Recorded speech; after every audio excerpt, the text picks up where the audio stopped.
নমস্কার, ঠিক বিকেল ৫টা নিউজ ১৮ বাংলায় ৫টার ৫ মিশালি নিয়ে আজ আপনাদের সঙ্গে রয়েছি আমি তমশ্রী। শুরুতেই যে খবরের দিকে নজর রাখতে হবে, গতকাল ঠিক রাত ১১টা নাগাদ নারকেলডাঙ্গায় আগুন লাগে। প্রথমে গোডাউনে আগুন লাগে, এই সেই ছবিটা, ঘটনার মুহূর্তের ছবি। প্রথমে গোডাউনে আগুন লাগে আর তারপরেই দাউ দাউ করে জ্বলতে থাকে একের পর এক ঝুপড়ি। যে ঝুপড়িতে আগুনে মৃত্যু হয়েছে এক বৃদ্ধার। গোডাউনে আগুন লাগার পর দাহ্য পদার্থ থাকায় দ্রুত সেই আগুন ছড়িয়ে পড়ে। অগ্নিদগ্ধ বৃদ্ধের দেহ উদ্ধার হয়, পুড়ে ছাই বেশ কয়েকটি ঝুপড়ি।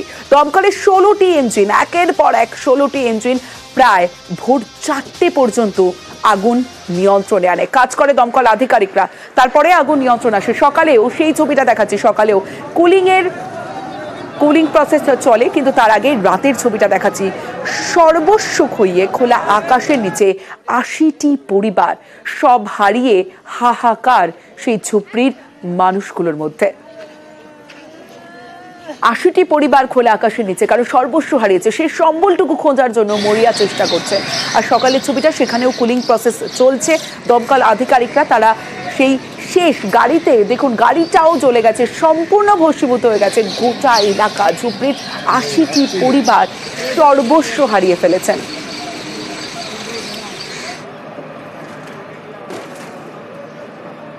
জেনে শুনে আগুন লাগিয়েছে, এত আগুন বাড়বে না। আগুনটা লেগেছিল ওই পারে, কতক্ষণ লাগে? মালিকতলা থেকে দমকল আসবে ১০ মিনিট, হেঁটে আসলে ১০ মিনিট লাগবে, গাড়ি আসতে ২ ঘন্টা লাগবে। জেনে শুনে ১ ঘন্টা ১.৫ ঘন্টা পরে দমকল এসে ৫ মিনিটে যদি চলে আসতো তাহলে এতটা পুড়ে যেত, আমরা কিছু বের করতে পারিনি, আমাদের সব পুড়ে গেছে। হঠাৎ করে ওই পারে আগুনটা লেগেছে, এই পারে চলে এসছে, আমরা নিজে বের হতে পারছি, আর কিছু বার করতে পারিনি, যে পড়ে আছি বাস এইটাই আছে আমাদের গায়ে। দমকল লেট করে এসছে। যখন আমরা খবর দিয়েছি ২ ঘন্টা পরে এসেছে। এখান থেকে বেশি দূর নেই, এখান থেকে বি আসতে পারতো, এখান থেকে বি আসতে পারতো, কোনো জায়গা থেকে দমকল আসেনি। দড়ে আগে যাবো তো ১০ মিনিটের রাস্তা আছে, এই সামনে আছে থানা, ৫ মিনিট বি লাগবে না, কিন্তু ৮ ঘন্টা পরে এসেছে থানার লোকরা, কেউ আসেনি। আগে তাড়াতাড়ি ওখানে আগুন লেগেছিল, ওখানে লেগেছিল, আগে তাড়াতাড়ি আসতো তো এত দূর আগুন ফেলতো না। দমকল আধিকারিকরা দেরিতে আসেন এমন একটা অভিযোগ করছে, তবে দমকলের তরফে জানানো হয়েছে যে তারা আগুন নেভানোর কাজ অন্য দিক থেকে শুরু করে দিয়েছিলেন। ১৬টি ইঞ্জিন ভোর ৪টে পর্যন্ত আগুন নিয়ন্ত্রণে আনার চেষ্টা করে এবং ফরেন্সিক আধিকারিকরা তারাও ঘটনাস্থলে গিয়ে নমুনা সংগ্রহ করেন। সেই ছবি আপনাদের দেখাচ্ছে। আজ ঘটনাস্থলে যান ফরেন্সিক আধিকারিকরা, তারা ঘটনাস্থলে ফরেন্সিক টিম এবং তারা গিয়ে নমুনা সংগ্রহ করেন। প্রথমে যে গোডাউনে আগুন লাগে, দাহ্য পদার্থ ভর্তি থাকায় পুরো ঝুপড়ি, একের পর এক ঝুপড়িতে আগুন লাগে। সর্বস্ব হারিয়ে যায় সেখানকার মানুষজনের, সমস্ত পুড়ে ভস্মীভূত হয়ে গিয়েছে গোটা ঝুপড়ি। নারকেলডাঙ্গায় ভয়াবহ আগুন, ঘটনাস্থল পরিদর্শনে যান ফিরহাদ হাকিম। মেয়র ফিরহাদ হাকিম তিনি ঘটনাস্থলে পৌঁছন এবং ঘটনাস্থলে ফিরহাদ হাকিম যেই মুহূর্তে পৌঁছন, স্থানীয়রা তারা অভিযোগ জানাতে থাকেন কাউন্সিলরের বিরুদ্ধে। কাউন্সিলরকে জানানোর সত্ত্বেও ২ ঘন্টা পর কাউন্সিলর এসেছেন, এমনটাও অভিযোগ করেন মেয়র ফিরহাদ হাকিম যখন ঘটনাস্থলে পৌঁছন।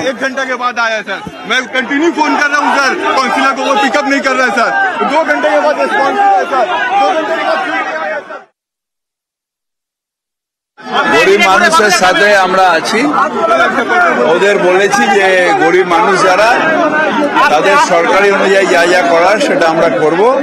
আগে জায়গাটা পরিষ্কার হোক, ফরেন্সিকের এটা আসুক, কজ অফ ফায়ারটা কি আছে, তারপর গরিব মানুষ যাদের সর্বস্ব হারিয়ে তাদের পাশে আছে।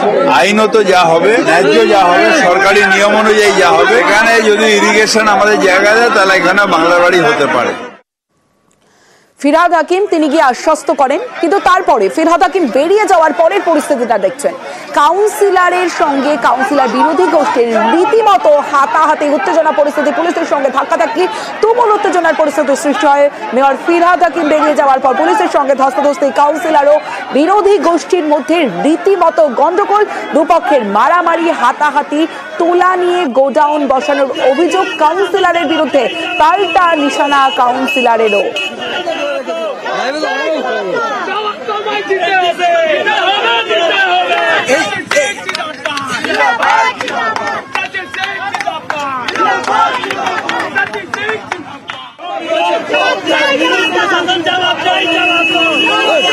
ঘটনার পর কাউন্সিলর ৩৬ নম্বর ওয়ার্ডের কাউন্সিলর সচিন সিং তিনি ঘটনাস্থলে পৌঁছন এবং ঘটনাস্থলে পৌঁছে অভিযোগ করেন এবং অভিযোগে গ্রেফতারের দাবি করেন, পাপ্পু সিং এর গ্রেফতারের দাবি করেন। পপ্পু খানের টিম, যেটা আমি দীর্ঘদিন ধরে কমপ্লেন করে এসেছি, ওর জলের কারবার বন্ধ করিয়েছিলাম, হাউসে পোস্ট তুলে, তার ক্ষোভ ছিল। যত 2 নম্বরই কাজ পপ্পু খান করে। এখন আমরা থানা অভিযোগ করতে গেছি, ওরা মারপিট করেছে। খুব শীঘ্রই ওকে অ্যারেস্ট করতে আমি পুলিশ প্রশাসনকে রিকোয়েস্ট করব। পপ্পু এখানে আগুন লেগেছে, ওরা এই নোংরা রাজনীতি করছে, সেটা ঠিক না। মেয়রের সামনে পপ্পু খানের টিম, পপ্পু খান, রাজু খান, তার ছেলে যা করেছে সেটা ঠিক করেনি। সবার উপরে প্রাণ তুলে মারার ধমকি, এইসব এখনো ঝামেলা করছে ওরা, এটা ঠিক না। এইখানে পুলিশ প্রশাসনকে আমি রিকোয়েস্ট করবো কি যেভাবে হোক পপ্পু খানকে অ্যারেস্ট করতে হবে। অনেক অভিযোগ আছে ওর নামে, এখন আমাকে প্রাণে মারতে পারে। উনি একটা কাউন্সিলর, উনি রুলিং পার্টি কাউন্সিলর, উনি জব নিয়ে যায়, উনি 30-40 জনকে নিয়ে যায়। কোনো আম পাবলিকে কোনো তাকাত নেই কি কাউন্সিলরের গায়ে হাত দিয়ে দেবে, কিন্তু উনি আমাকে মারার জন্য অনেক চেষ্টা করছে। আজকে উনি এসেছিল, ওনাকে কোনো দরকার ছিল না 50-60 জনকে নিয়ে আসতে। কেন এসেছে? শুধু আমাকে মারতে এসেছে উনি। আমাকে কাউন্সিলর বারবার আমাকে 3 সালের মধ্যে আমাকে 4 বার আমাকে ধমকি দিয়েছে কি আমি তোকে জান সে মেরে দেবে। আমি ওর ইলিগাল কাজ যত আছে আমি হাই অথরিটিকে জানিয়েছি। পাপ্পু খান আমার দাদা আছে। পাপ্পু খান, হায়দার নওয়াজ, এদের বিরুদ্ধে অভিযোগ করছেন কাউন্সিলর সচিন সিং। কিন্তু সচিন সিং মারার প্ল্যান করছে, মারার অভিযোগ তুলছেন, মারতে চাইছেন হায়দারকে, এমনটাও অভিযোগ করলেন হায়দার নওয়াজ।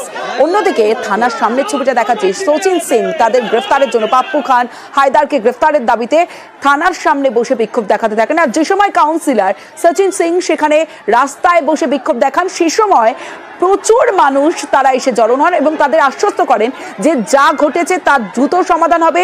মেয়রের ফিরহাদ হাকিমের সঙ্গে তিনি কথা বলেছেন।